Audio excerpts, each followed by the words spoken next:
Well, hello and welcome to this week's edition of the Llama Commerce Show, where we are demystifying e-commerce into digestible, actionable bites. I'm Brett Curry. I'm the lead strategist here at Classy Llama. And I'm Llama Commerce. I'm the CEO of Classy Llama.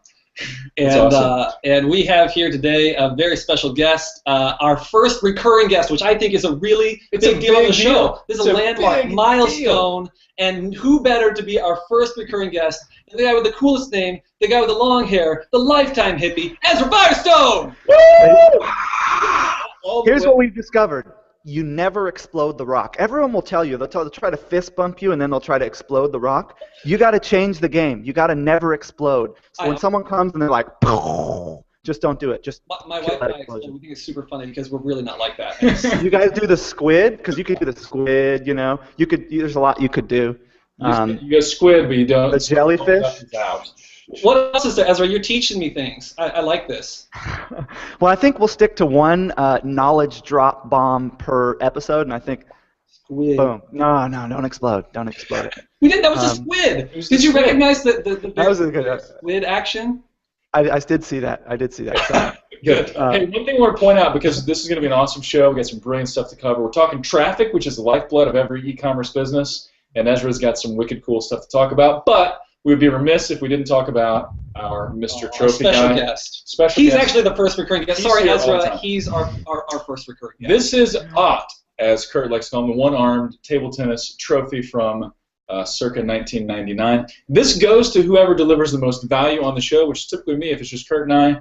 Occasionally it's our guest. It just depends. But this will be awarded to some lucky person on the show today. You won't get to keep it, but you get to brag about it and tell your mom and stuff like that. I would really like to get a hat like the one that Kurt wears in a small size and put it on Ott. That would be really, really cool because I am the star of the show, and that would really make it clear that Let's go find a tennis-playing Ken doll and take the clothes from it. Ooh, okay, man. This is getting a little weird, but so I was thinking, actually, I think it's important to this particular show, given that it's so special and that we're having recurring guests on here, is we know that this guy's was in seventh grade when he won this, so this is a 7th grade table tennis player, so we know his age. We don't know the birth date, but we know pretty close to how old he is, so yeah. I think I figured it out, he's 28 now. It's really fast. So that's really amazing. I mean, happy birthday sometime this year, Mr. 28-year-old one-arm table tennis player. That's awesome. So should we on topic now? I think so. Okay, let's do that. It's awesome. So we got Ezra Firestone here, one of our good friends. Just love this guy. He's also an e-commerce rock star. And so we are talking about a topic that everybody in business needs to master, because this is the lifeblood of your e-commerce business, and that's traffic. And so one of the hottest sources of traffic, also one of the least understood sources of traffic, especially for merchants, is Facebook traffic. Mm-hmm. And specifically paid Facebook traffic. So Ezra, why don't you dive in and kind of give us an overview of Facebook traffic, and we'll just dialogue through this thing. And I think one thing I want to point out before you do that, Ezra, is that Ezra is someone who is using this. He's not just talking about it, he is using it, and daily. He's killing it with it, and that's why we wanted to talk to him about it, because we want to kill it as well. Because we see with social media experts, sometimes they've written an article or a book, and they're a social media expert. Ezra's a traffic expert, and he's doing this stuff all the time for his stores and for clients. And we're spending up to 30 grand a day on certain campaigns, so we really run a lot of volume in our business. And one of the things that traditional e-commerce merchants rely on is query-based traffic. That's Google AdWords, that's comparison shopping engines, that's Amazon. That's when there's buyers going to a search engine and typing in a query, and that's really like the lifeblood of most e-commerce business owners. They don't really understand, the e-commerce business owners in our community don't tend to understand contextual traffic, where someone is like hanging out on Facebook or surfing a web page, and you're interrupting them a lot like someone's reading a magazine and you interrupt them with an ad. It's interruption advertising. It's based on the context of what that user is doing and what you know about them. And it's about 90% of the traffic that is available online is contextual-based traffic, and 10% is query-based. So if you can learn how to leverage contextual traffic for your business, particularly for your e-commerce business, you can do really well with it. And the easiest platform to start with is Facebook, and the platform that has the most targeting targeting available on it, right? Because Facebook has it's called multi-data point contextual targeting, meaning we know how old they are, we know what gender they are, we know what we know what they're interested in, we know if they just got divorced, we know when their birthday is. Like, we have all these data points, and there's third-party people who feed data into Facebook, like these people own cats, or these people own a house worth $1 million, or these people, you know, have bought pet products in the last month. So we have all these data points that we can use to target our users, and depending on the type of e-commerce business that you have, you can leverage. There's two types really. There's like sort of the big multi-SKU e-commerce business owners with 500 to 15,000 SKUs, and then there's the sort of the single line or single brand e-commerce business owners that might have 5 or 10 SKUs, and there's kind of that middle range, but really you kind of fall on one or the other end of the spectrum when it comes to. Ezra, before you jump into like the difference between the two, I just wanted to like point out something. You know this so well, you just skimmed through it, but I wanted to like draw out something. You just said contextual advertising represents 90% of the opportunity, and people don't understand it, so they're not using it. So you've got low demand, crazy high supply. Guess what that creates? Really, really low prices and amazing opportunity. And I bet that's a big part of why you are killing it. It's like paid search on all the query-based stuff you were talking about back in like the mid-2000s or something like that. Like, it was amazingly, ridiculously cheap back then. Well, guess what? We have the opportunity again. It's called contextual advertising. So I just wanted to point that out because I think it's key.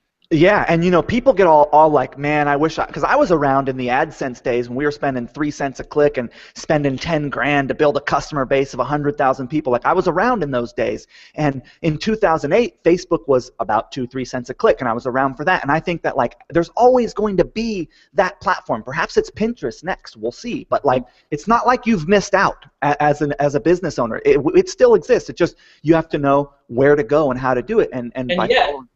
And yet we see merchants getting married to the thing that worked, and that's the problem, is because there is always that next thing, and if you are not maintaining.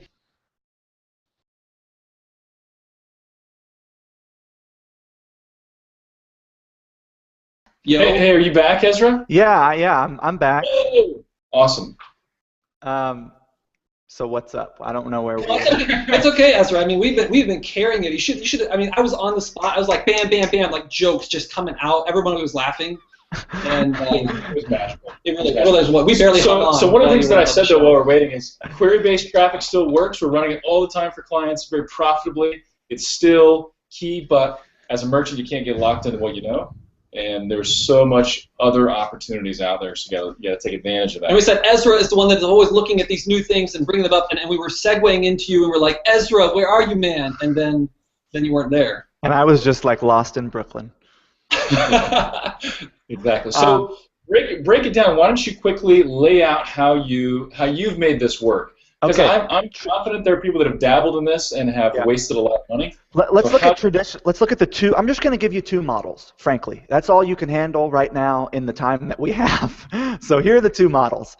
Model one is if you have a very large number of SKUs. It's really hard to set up an individual sales funnel for each SKU, which is what you need on Facebook if you're going to go Facebook direct to the sale of a physical product, which is much harder because they weren't searching for that physical product. So you must engage the potential prospect in a story before you pitch them on the product, which I'll tell you about in just a second. But let's say you have a large number of SKUs. What you want to do is not go direct to the sale of the physical product. You want to build up a fan base, right?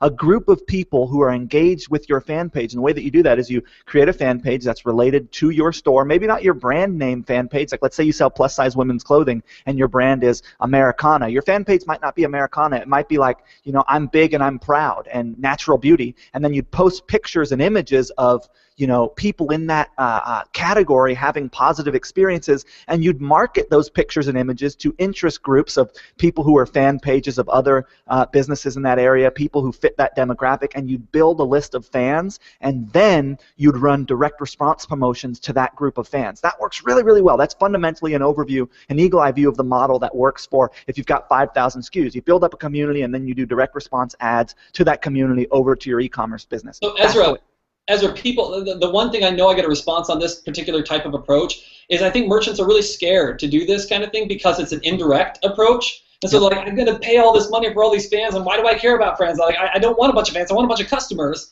And so, how do you respond to that? Because I hear what you're saying, and I totally agree with you. But you know, how do you respond to that challenge? Well, I would just ask them if they wanted to make money.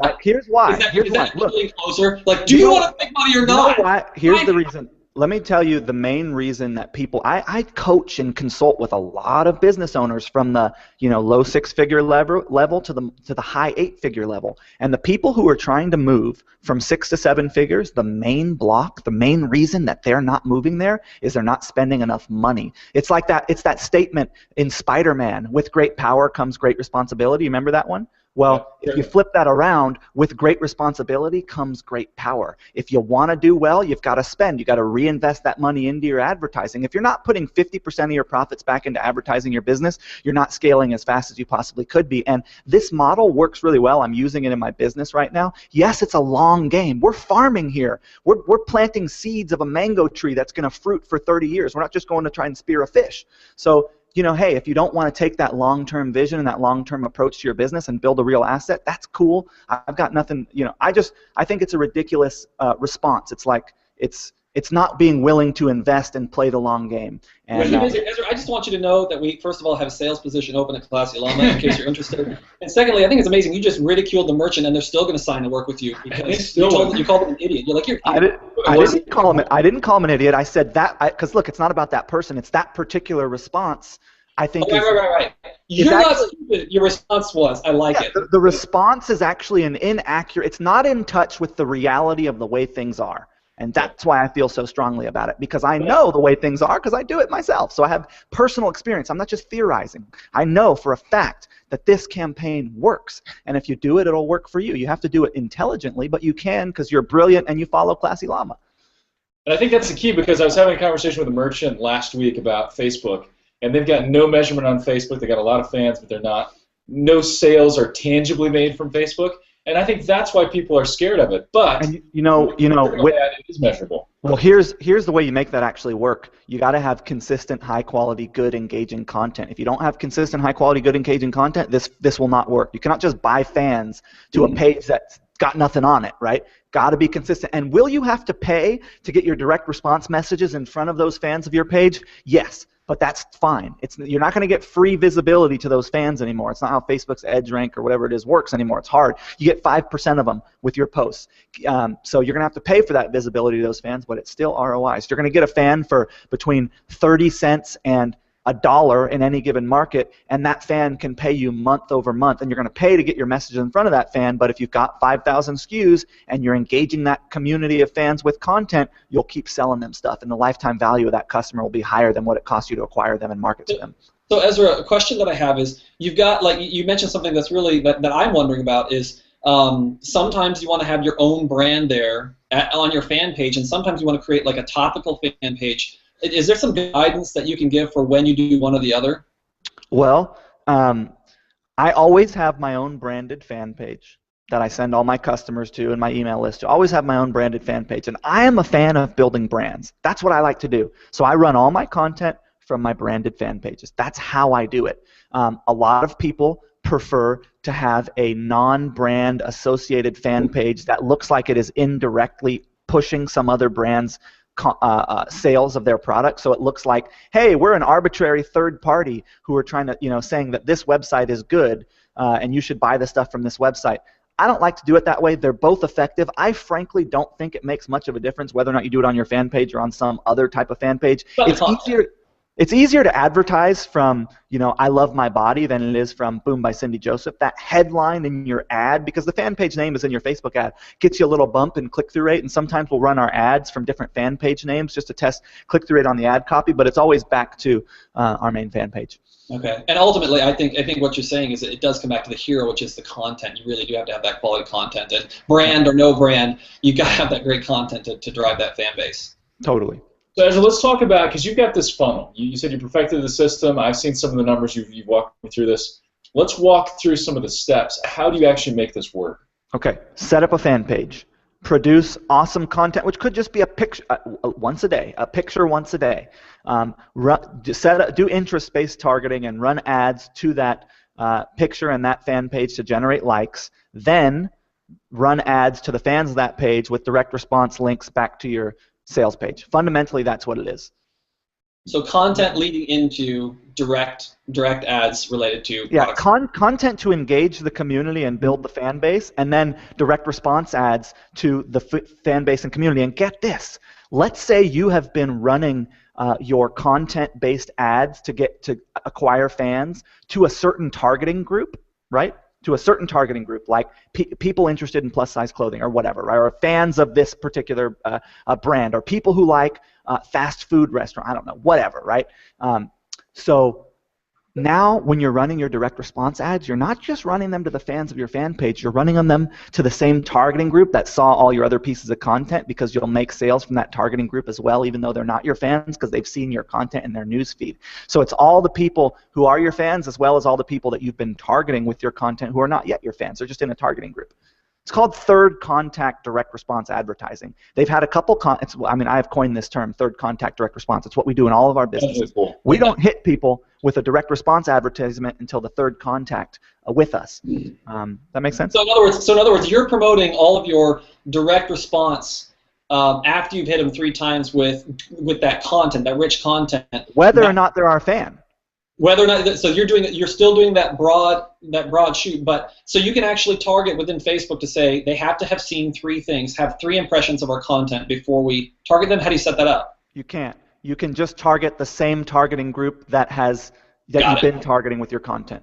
So you just make sure you push out 3 pieces of rich content before you do that with that same segmented group. That's right. And if you're doing it properly, they've probably seen more content than that of yours. Okay. But I think the key is you're creating great content and you're actually investing in that content. So you're promoting the content that has no sales angle at all. It's just fun, good, quality content. Yeah. And then you're also promoting and paying for the direct response ad. And guess what else?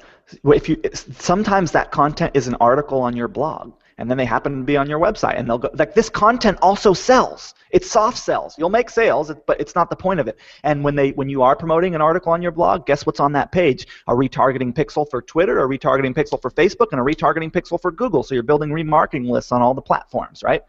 So I think it's important, actually, to that point, if you're driving traffic to that content, that you do create a good interlaced marketing with your content on your site as well, or on all your web properties, to make sure that there are easy, clear paths to purchase from that content that you have. And hey, look, we're talking about 2 different types of content: images that you promote on Facebook, and also links to articles on your blog. So if you're going to link to an article on your blog, then you want to make sure that article probably recommends a couple products and whatever. So what about the nuances to that? Like you said, there's 2 groups. There's those that have a lot of SKUs, those that have a few SKUs. What are the nuances in how you structure this to be effective for those? Because I think we were talking about the larger SKU client. Okay. Or what about the SKUs? Here's how you do it. You don't run traffic to build a group of fans. You do traditional direct response advertising, because you only got a couple products to sell, and you can't send people directly from Facebook to your product page. It won't work. So you send people directly from Facebook to what I call a pre-sale engagement page, which is basically a page that engages someone in a story about someone's experience. Hey, let's say it's a weight loss product. Hey, I'm Ezra, and I'm a diet expert and a food detective, and here's my experience, and I wasn't feeling good in my body, and I wasn't feeling confident at the beach in the summer, and here's why it's relevant to you, because you probably want to feel better in your body and feel confident in the beach at the summer. So this is the problem I was having, all about your experience. It's sort of a story. Engage them in a story about someone's life, and then here's what I did about it. You got to explain the problem, right, better than anyone else. If you look at copywriting, the person who can explain the problem that the customer is having the best is the one who sells the most. So hey, and this is what I did about it. These were my results, and this thing really helped me. And you can find out what this thing is on the next page. You don't tell them what it is. You just allude to the solution.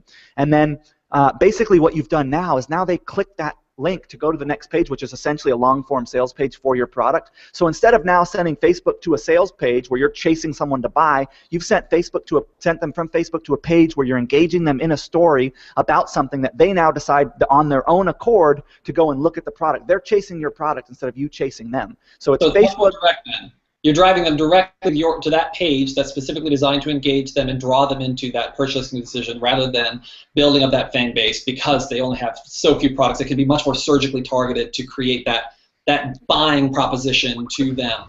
Yeah, you got 10 products. You know what I mean? it's not hard to create a sales sequence for each of those products, and you can't send them directly to your sales page. It's not going to work very well. You want to send them to a piece of engagement that gets them involved in a story about the product that perhaps has an opt-in on it. Maybe this first step's an opt-in. You definitely have retargeting pixels. There's many different ways you can structure that funnel. The best for us right now is Facebook to a landing page that's basically an article on a blog that's sort of like a news piece, not news, but like just a story about something that then moves on to a long-form sales page for our product. Sometimes we're running to an opt-in where we opt them in and then we follow up with them with emails in case they don't buy. And each time we've got a retargeting pixel on the pre-sale page. We've got a conversion pixel. Once they make it to the offer page, we can now see how many people went from our ad, landed on the pre-sale page, and moved on to the offer. And we can manipulate and test the pre-sale page to get more people over to the offer. Then we've got a conversion on the thank you page so we can see how many people moved from the Facebook ad to the pre-sale page to the offer over to the and this brings us right back to what I think is really critical to understand, that Ezra isn't saying, we set this thing up and bam, it works like magic and everything, we're just plowing in the business. Maybe that is the case, but you can make it a lot better as you tweak it and as you make sure that that engagement page is working. And like he's saying, maybe you want to do opt-in. Maybe that works best where you create 2 touch points before the sale, and you do the engagement to create opt-in, then you send out an email and they drive that through the email and actually make the purchase, or maybe you have to send them 3 emails to make the purchase. But the point is, you got to tweak it, test it, turn it, change it, and find out what is that, that chemical connection that works with the end user and connects with them. And I mean, Ezra, can you speak to that? Like, how often does it? I mean, how long does it take? If you're going to be buying contextual traffic, there are 2 things you absolutely must be doing. You must be placing retargeting pixels on every piece of the page, every page that they land on in your funnel, so that you have those different groups: engagement people, sales page people, buyers, and you can target them retargeting differently. And you must absolutely be testing your funnel. It doesn't make sense to drive traffic to a landing page that you're not actively running a split test on. Why would you do it? With targeted focused split testing, you can get between 20 and 100% boosts every single time by testing the headline and testing the messaging and the hero image and whatever else. It would be ridiculous for you to not be running some kind of a split test, and you're probably not going to be profitable the first time out. You're probably going to have to test your funnel. We test all of our funnels. We fail more often than we succeed, but when we succeed really big because that's how it works. So here's what's interesting, Ezra. I think a lot of people probably are listening to this and saying, okay, I see now how and maybe why this works, but this feels a lot harder than just running Google AdWords, right? So turning on an ad that sends people directly to the page, because that's what merchants want to do. We want to run an ad and send it to a page and have people buy. So this has a few steps in it. Yeah, they don't want to do any marketing. What's that? They don't want to do any marketing. Yeah. But can you talk a little bit about, so to give people motivation, because I know this works and I know you shared with me some numbers, but in terms of like ROI, how is this comparing to query-based traffic for you and your businesses? And okay, let's look at my mastermind group. Combined, in the Blue Ribbon Mastermind group, we got about 25 people, over $100 million a year. You look at my businesses and some of the other businesses involved, and I would say 75% of that volume is coming from contextual targeting. The thing about it is, once you get an offer that works, you can scale it much bigger than you can with query-based traffic. And you know what? You're going to have to learn how to do traditional sales funnel marketing, landing pages, sales pages, upsells. You're going to have to learn a new type. You're going to have copy. You're going to have to learn a new type of marketing to sell your physical products. It's not traditional big box retail where it's just a page with an image and a description. It's a different style of marketing. Is it any harder? No, it's all the same stuff. Marketing is messaging. It's communicating why you think what you have is valuable to the consumer looking at that product. It's just different, and it's scary when you have change and difference, but it's also how you grow. So I think that the ROI is significant. It also depends on what are your margins. What market are you in? I'm spending $5 an opt-in in the business opportunity space right now. And that's an expensive market. I'm spending $1 an opt-in in the self-help, beauty market. So it depends on your market, depends on your margins, depends on your products. Can it be extremely profitable? Of course, but it requires work and focused attention on learning this stuff. Yep, absolutely. Was that inspirational? I hope it was. I don't know. Yeah, I almost stood up and clapped a couple of times. That was pretty amazing. We actually almost did a fist bump with a squid. It was. Yeah. We almost did it like 4 times, but mainly because we need to practice. Yeah. Anyway, Ezra, thank you so much. It was super awesome to have you on. And I think one of the things we need to tweet out. So Jesse, you need to tweet this out. Was Ezra really telling a story about himself when he said he didn't like his body and he didn't want to go to the beach? Was that actually a story about him, or did he make that up as an example? I don't even know. I don't want to ask because we can't embarrass you on. Ezra's a surfer, man. He surfs, so he's probably pretty comfortable. Yeah, but maybe at some point it wasn't that way. That's the question. Is there actually a big? Was I a fat kid? No. What? Was I a fat kid, right? Basically. I guess that's what, or at least did you think you were at some point? Were you insecure? So we need to know this. This is really important. I think it's the most important takeaway from the show. Actually, was this actually true about Ezra or not? I mean, the whole thing about Facebook being crazy and contextual advertising being something you need to invest in and really take a look at. That's all. Well, that's just context. I guess that's contextual. Oh my gosh, layers. Whoa. So anyway, that was meta right there. So here's the deal. This investment is a significant investment of effort and focus and time, and ultimately it'll take money as well, and you've got to put things at risk. But it's one of those things. You take a few shots and you take them well. We say it over and over and over again at Classy Llama. Take fewer shots and take them really well. Create more value by doing less. So focus on this really hardcore and make it work. And really think about it. There's no such thing as like the quick win in e-commerce. It's just business. It takes work and effort, and you got to think through how are we delivering value. So I love this approach because it's all about building out content that really delivers value to the market. Matters, people care about. Exactly. So you got to lead by giving them something that's free and valuable, and you're just trying to support them and help them. And then if they want to, they can buy. Ultimately, you create those opportunities for them. But the deal is start by giving something that they can use and that's valuable for free. And I think one of the takeaways is you've got to move beyond ad to sale immediately, like we run an ad, we sell a product, to thinking about a funnel. And it's just like a new relationship. You gotta, you can't whatever pop the question right off the bat. You gotta build up a relationship and date for a little bit. You gotta build that trust, and I think that's what this is all about. And actually, I really love the shifts that have been taking place in e-commerce over the last 5 years or so because they're really driving that trend towards demanding the relationship really be there. It used to be, it did used to be easy. You just throw up a site,